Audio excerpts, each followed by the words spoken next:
He pushed the talk button, his finger lingering for a moment before he finally pressed it down, signaling his readiness to engage. But all that came out was a curt yes. The seething anger he had braced himself for dissipated in an instant with the unexpected silence on the other end. It was as if a storm had suddenly ceased, leaving behind an eerie calmness. Now, in its wake, he felt not the heat of fury, but the chilling emptiness of numbness. The floodgates of pain he had held back were now open wide, rushing in with a force he couldn't contain. Through the tiny speaker, Bianca's voice echoed, urgent and worried, pleading with him not to disconnect. She spoke of Bridget's distress, her voice cracking with concern for her sister, who she described as distraught and teetering on the edge of hysteria. In her desperation, Bianca sought answers from Tai, demanding to know what had caused such a drastic reaction from Bridget. Yet, Tai's resentment now turned towards Bianca, seeing her as a co-conspirator in Bridget's betrayal, just as guilty as his unfaithful wife. With biting sarcasm, he recounted the events, painting a vivid picture of Bridget's infidelity, insinuating her involvement with Kevin Clark and Ben Stinson, and detailing their clandestine encounters at a motel. Despite Bianca's attempts to defend Bridget, portraying it all as a misunderstanding and a foolish mistake for which they were both culpable, Tai remained steadfast. He coldly declared that upon Bridget's return, someone would be there to greet her, but it wouldn't be him. Accusing Bridget of forsaking their vows, he made it unmistakably clear that their relationship had reached its breaking point. She desired to prolong her affair with Kevin despite Bianca's pleas. Tai disclosed that he had already informed their children about the situation, including the weekends when Bridget claimed to be caring for her mother. He affirmed that the children had taken the news surprisingly well. Responding to Bianca's desperate appeal for hope and reconsideration, Tai reiterated that it was Bridget and Bianca who had forsaken their family. Tai bid farewell to Bianca, mentioning a farewell to her mother, noting her long-standing disdain for him, which must now be a source of amusement for her. He ended the call, then surveyed the small bungalow for the last time. Bridget will adore it, he mused, then chuckled at the notion. He extinguished all the lights, placed the spare keys on the table along with the letter to Bridget, and exited through the front door. Shutting the door firmly, he climbed into his rental car and drove to Rachel's apartment. She awaited him in front of the building as he pulled up. Getting out, he loaded her 3 suitcases into the back of the car, then held the door open as she climbed in. Smiling up at him as he shut the car door, he circled around to the driver's side and slid in. Rachel expressed her readiness for the situation, acknowledging the challenge of seeing him daily at the firm without the ability to interact physically or verbally. She credited Bridget for discarding Tai, enabling her to claim him and relish their weekends together. They departed from Bridget's narrative, and Rachel disclosed that when she called Tai to inquire about staying a few more days, she had a premonition that it might not be wise. She recounted her conversation with Bianca, who laughed at the thought of extending her nights with Kevin and Ben. Rachel confessed to a fleeting sense of guilt when reflecting on her time with both, yet the allure of desire overpowered any remorse. She described a tingling sensation between her legs upon recollection of her encounters with Kevin and Ben. I shuddered once and reached for the phone. The conversation began as usual, with Tai asking if I planned to return home. His tone was normal, reminding me that this was a realm unfamiliar to him, emboldening me to pursue my desires. I seized the moment, asking if he minded my staying a few more days. Glancing at Bianca, her grin reassured me of my decision. As I awaited his customary response to do what made me happy, I silently reassured myself that Tai wouldn't object, and he'd remain oblivious to my true intentions. I couldn't bear to hurt him. I love Tai, that's genuine, but our intimacy has lost its allure for me. Now, I've found an outlet to continue loving my husband while indulging in passion with someone else, delving into uncharted territories within myself. I stumbled upon a realm of forbidden pleasures, each encounter with Kevin and Ben stirring an insatiable hunger for more. The allure of their illicit embraces intoxicated me, driving me to crave just one, or perhaps 2, additional nights in their company. Already, my mind raced with vivid images of the ecstasy that awaited us, igniting a fervent heat within my core. However, Tai's unexpected words jolted me back to reality, questioning why he should object to Bridget's desire for extended liaisons with her lover, Kevin, while subtly alluding to her entanglement with both him and another man, Ben. Tay's mounting frustration, coupled with the pressure to maintain a facade of normalcy, only heightened the tension that hung in the air. Frozen in a state of shock, I involuntarily slammed the phone down, a solitary sob escaping my lips before the gravity of the situation fully settled upon me. He knew Tai knew, and the realization sent shockwaves of panic coursing through my veins. With trembling hands, I seized my car keys and fled from Bianca's home, racing toward the interstate with an urgency that eclipsed all reason. What had once been a leisurely drive now became a frantic race against time, my foot heavy on the accelerator as I pushed the limits of speed and safety, desperate to reach Tai before it was too late. Every passing mile seemed to mock me, each second ticking away like a countdown to my inevitable reckoning. Yet, amidst the chaos of my thoughts, one certainty remained. I had to confess, to plead for his understanding, to beg him not to cast me aside. As the lights of the city faded into the distance, I found myself rehearsing the words I would use to implore Tai, vowing to sever all ties with Kevin, Ben, and Bianca if only he would grant me forgiveness. Seduced by the promise of rediscovering passion, I had strayed from the path of fidelity, seeking solace in the arms of others.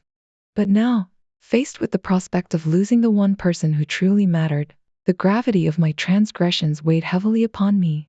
With each passing mile, the magnitude of my folly became painfully clear, and the realization of what was at stake spurred me onward toward an uncertain future where redemption hung precariously in the balance. In a quest to rekindle the flame of passion, I found myself drawn into a whirlwind of temptation, enticed by the allure of forbidden pleasures. The prospect of indulging in something illicit seemed like a tantalizing solution to revive my dwindling desire, promising to infuse new vitality into my marital bed. Confident in this newfound revelation, I eagerly anticipated Tay's understanding. He simply had to understand. As I embarked on the journey back home, a nagging sense of uncertainty gnawed at the corners of my mind. How would I explain the prolonged absence of desire that had characterized the past 6 months of my affair? Frantically searching for an answer, I mentally rehearsed the words I would use to justify my actions, clinging to the hope that Tai would see things from my perspective. Upon reaching home, however, I was met with a scene that sent shivers down my spine. 4 cars parked in our driveway, including those belonging to my children. A sense of foreboding washed over me as I approached the front door, my heart pounding with trepidation. Ignoring the stranger who attempted to intercept me, I hurriedly inserted my key into the lock, only to find it futile against the unyielding barrier. Panic surged through me as I pounded on the door, each blow echoing the desperation that consumed my soul. Turning to confront the stranger, I was handed an envelope, a summons.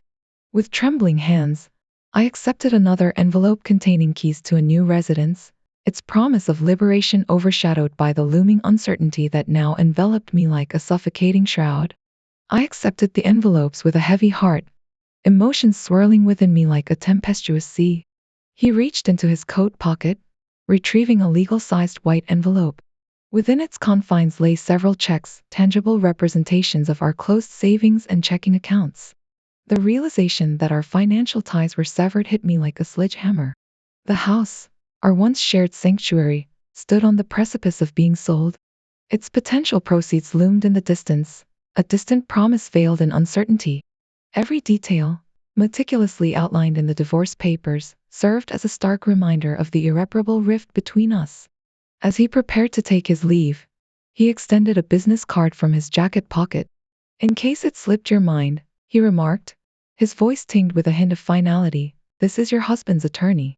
With a nod of acknowledgement, he departed, exchanging brief words with an unfamiliar figure before disappearing into the abyss of the outside world. Clutching the envelopes tightly, I couldn't help but feel a surge of emotions as I glanced at the business card in my hand. The name inscribed upon it, Stacy Reinhardt, sent a wave of resentment coursing through my veins. Yet, amidst the turmoil of my inner turmoil, I acknowledged that this resentment was a manifestation of my own insecurities, a relic of a past filled with shattered dreams and broken promises. Before I could gather my thoughts, Stacy approached, her presence like a specter from the past. "Bridget, you look troubled," she observed, her voice laced with a hint of sympathy. "I'm here to offer my assistance in Tay's absence, to provide answers to any questions you may have." With an air of authority, She proceeded to unravel a series of revelations: Tay's retirement, the impending sale of our home, the transfer of property, and his sudden departure from the country. Each word she uttered felt like a dagger to the heart, each revelation a painful reminder of the life I once knew crumbling around me. I struggled to find my voice, to articulate the myriad thoughts swirling within my mind, but found myself rendered speechless by the magnitude of it all. Realization struck me like a thunderbolt. I had deeply wounded the man I once cherished, the only man I knew I could ever truly love. Now, his love was lost to me, leaving me adrift in a sea of uncertainty. Despite having my children and the semblance of a life, I suddenly felt more isolated than ever before. My anchor to everything meaningful had vanished, leaving me to navigate this newfound solitude alone. I can't fathom why you'd betray Tyson like this, Bridget, she said, her words cutting through the heavy silence. Having worked closely with him for 15 years, I know he loved you and your children above all else. When he discovered your actions, it nearly destroyed him. Roger and I helped him weather the storm, ensuring he didn't act rashly, especially for the sake of your children. He's found solace with someone else now, someone who supported him through the turmoil you caused. It doesn't matter who she is, only that she's there for him as he moves forward. Tyson won't entertain the idea of speaking with you, nor does he care to contest the divorce. That's in my hands now, not his. So do as you wish, but understand that Tyson has severed ties with you for good. With those final words, she retreated to her car without a backward glance, leaving me standing alone in the aftermath of my betrayal. Slowly, I made my way to where my children stood, preparing myself for their inevitable anger and condemnation. But in that moment, nothing else mattered. I had lost the love of my life, and their fury couldn't change that harsh reality. No amount of words or actions could have prepared me for the searing pain of Tay's words that morning. They cut through me like a knife, each syllable echoing with the weight of truth as he perceived it. Standing before Jake and Tessa, grief washed over me, rendering me weak at the knees. Jake extended a hand to help me up, but his expression bore no trace of concern, only a mix of anger, disgust, and disappointment etched into his features. The absence of compassion from my own children pierced me deeper than any physical wound ever could. With tears streaming down my face, I realized that their silent judgment was a verdict far harsher than the loss of Tai and my marriage combined. As I wept for all that was lost, my children remained stoic, offering no comfort, no reassurance. In that moment, I understood that I had lost them too, lost their trust, their respect, their love. Turning away, I cast one last glance at the home Tai and I had lovingly crafted, once brimming with laughter and warmth. Now, it stood as a monument to our shattered dreams, a silent witness to the wreckage of our lives. In the midst of my despair, a torrent of questions flooded my mind. What had I done? How could I have been so blind to the consequences of my actions? Why had I never considered the ripple effect of my choices? Now, as I grappled with the devastating fallout of my decisions, I understood the gravity of consequences, the irrevocable toll they exacted. And as the weight of it all threatened to crush me, I realized that I was utterly, irrevocably alone. Tai Summers finalized the crucial paperwork provided by Jason, pivotal for managing a specific portfolio, among the most substantial under Tay's oversight. This particular portfolio encompassed the holdings of Wilson Graves, a billionaire investor fondly referred to as Willie Graves. Willie thrived on aggressive takeovers, swiftly acquiring stocks to seize control and then promptly divesting to amplify their value, often involving other trusting individuals, regardless of the consequences to those affected. Tai, serving as Willie's legal counsel and adversary, adeptly upheld Wilson's integrity and shielded him from regulatory scrutiny, enabling Willie to accumulate further wealth to the benefit of Summers, Reinhardt, and Haynes, Incorporated.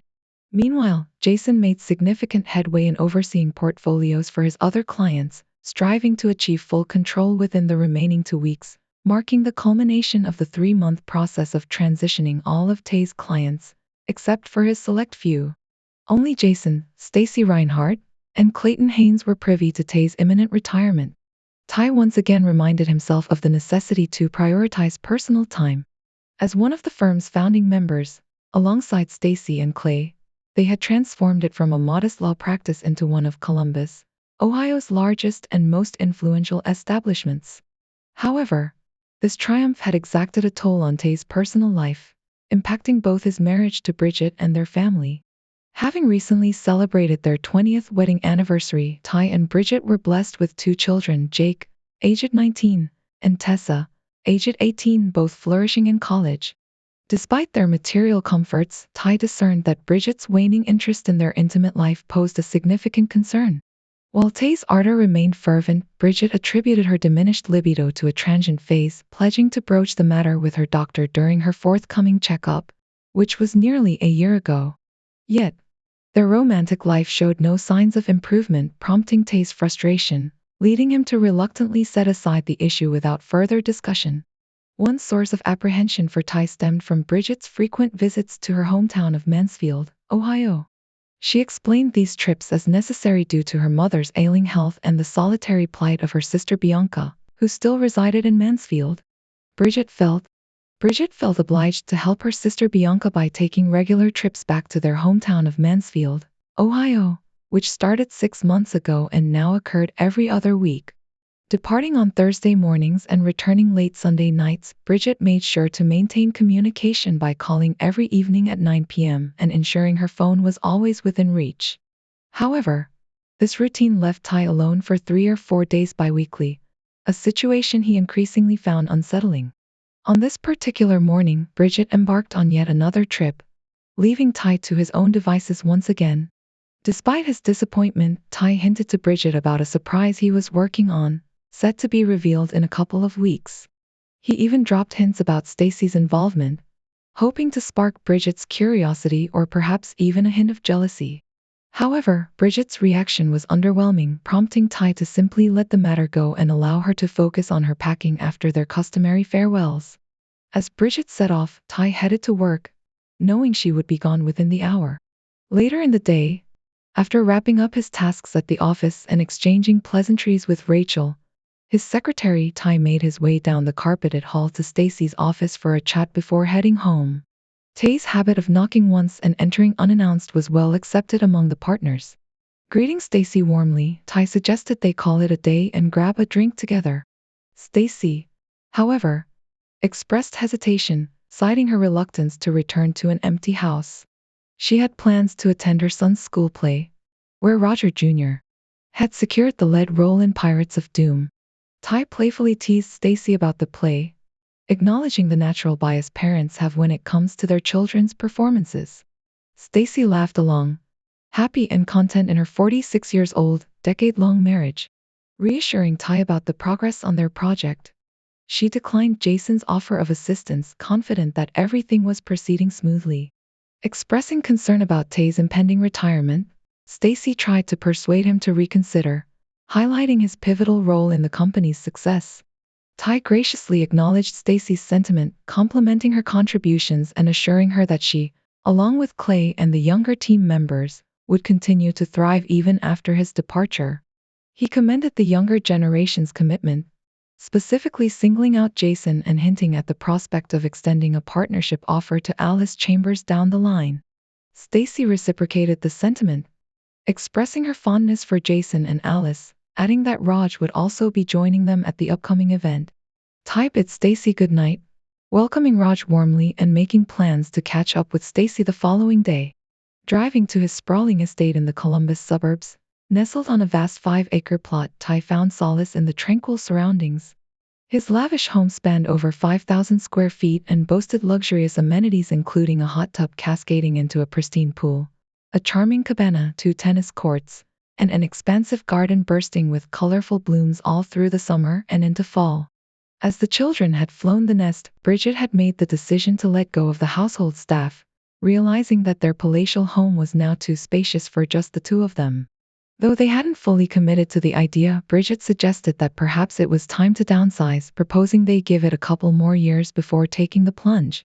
Tai parked his car in the cavernous 4-car garage and headed inside, tossing a frozen dinner into the microwave before changing into more relaxed attire for the evening. Returning downstairs, the jarring ring of the landline interrupted the quiet evening. Tai answered the call, hopeful that it pertained to one of his advertisements, given the early hour. To his delight, the caller expressed keen interest in his prized possession, his boat, a 32-foot powered sailboat meticulously moored at Lake Erie during the warmer months and safely stored for winter. After a fruitful discussion, the deal was sealed, with plans in place to finalize the transaction by sending a cashier's check to a designated post office box. With the boat soon to be off his hands, Tai envisaged Bridget's relief, knowing she hadn't shared his enthusiasm for sailing in years. With the boat's sale and the impending auction of his Jaguar and Audi, Tai felt a sense of closure settling in as retirement loomed just 2 weeks away. While the sale of their current residence might take some time, Tai and Bridget were prepared for the transition, having already made arrangements to move into a smaller, more manageable abode. Tai mechanically finished his frozen dinner and settled in for a quiet evening, unwinding with mindless TV and snacks, accompanied by a cold bottle of Miller Lite. As the movie played out on the screen, Tai couldn't help but mull over. Tai mused over why the actors stuck to the same bland script, staring blankly into the camera without any creative spark, merely aiming to titillate. He found himself lacking the enthusiasm to engage in personal activities. At 9 o'clock, Bridget called, and Tai answered, asking about her journey. Bridget assured him of a smooth trip and mentioned that her mom's condition had improved slightly, but her sister Bianca was under stress. She suggested staying an extra day if Tai was okay with it.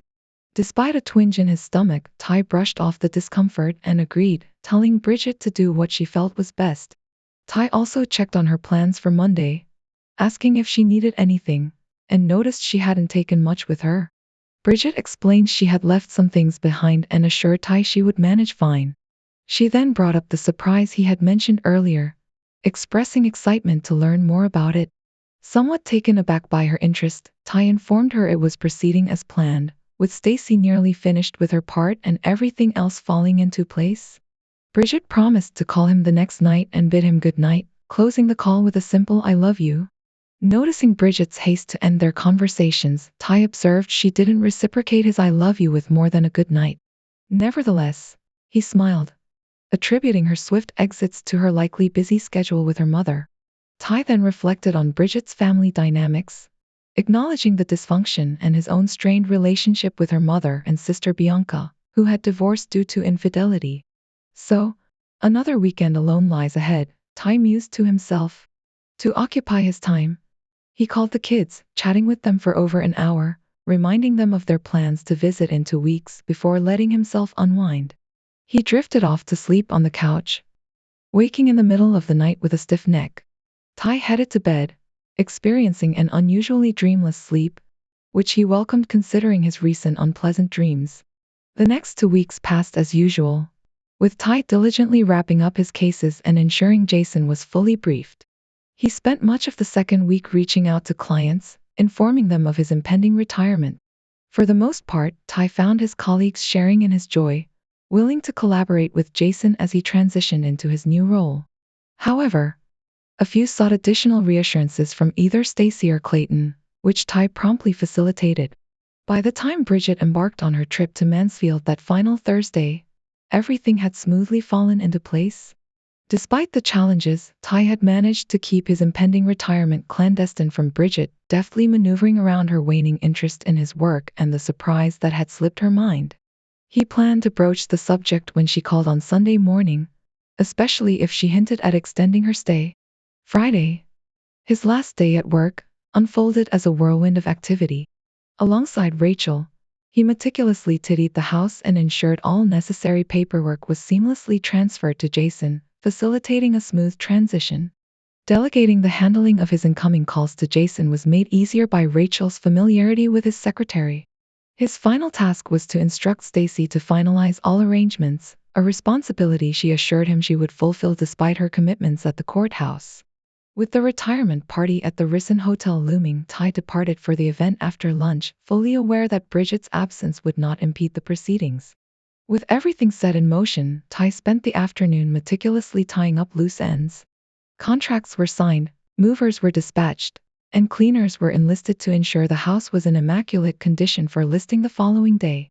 Realtors had already assured Tai of a high level of interest in the property, buoyed by his strategic pricing decisions.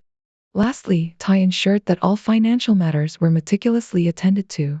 He and Bridget maintained separate accounts, a testament to Tai's meticulous approach to planning for their future. Carrying only one card each, they frowned upon carrying a credit balance. Bridget, proficient in financial management, was never frivolous with money. She adeptly handled their accounts, aware of Tay's private business accounts managed by his company but oblivious to Tay's accounts at the firm. Over time, Bridget had neither inquired nor remembered. Upon retiring, Tai closed all joint accounts bearing both their names, transferring the retirement account to a new brokerage. Tai planned to manage all their joint affairs in cash temporarily, or at least until they had settled everything. With the new home situated outside the States, Tai shifted the accounts beyond the US, having already set up an online account with an international bank with branches in Europe and South America.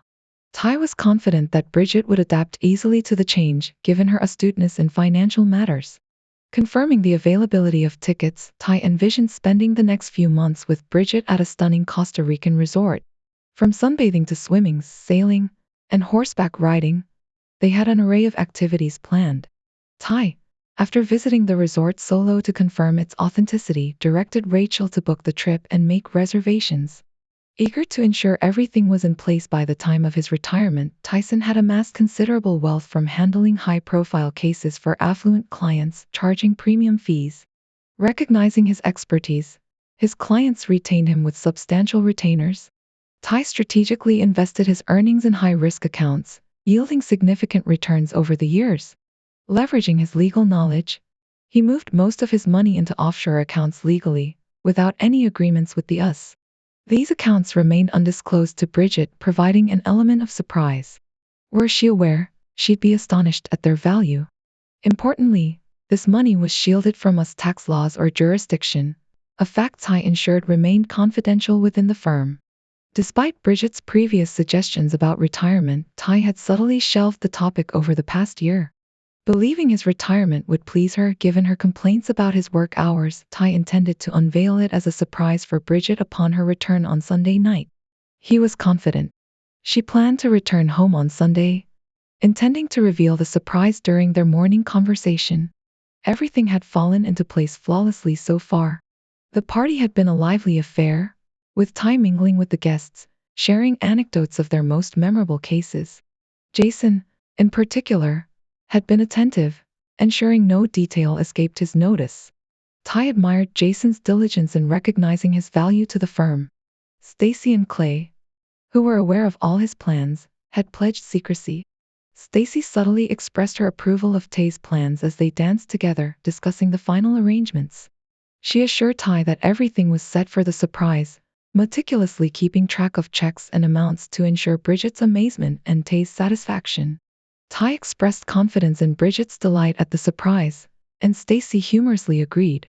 Tai then divulged his plan to take Bridget to a resort in Costa Rica, with their departure scheduled for Sunday night.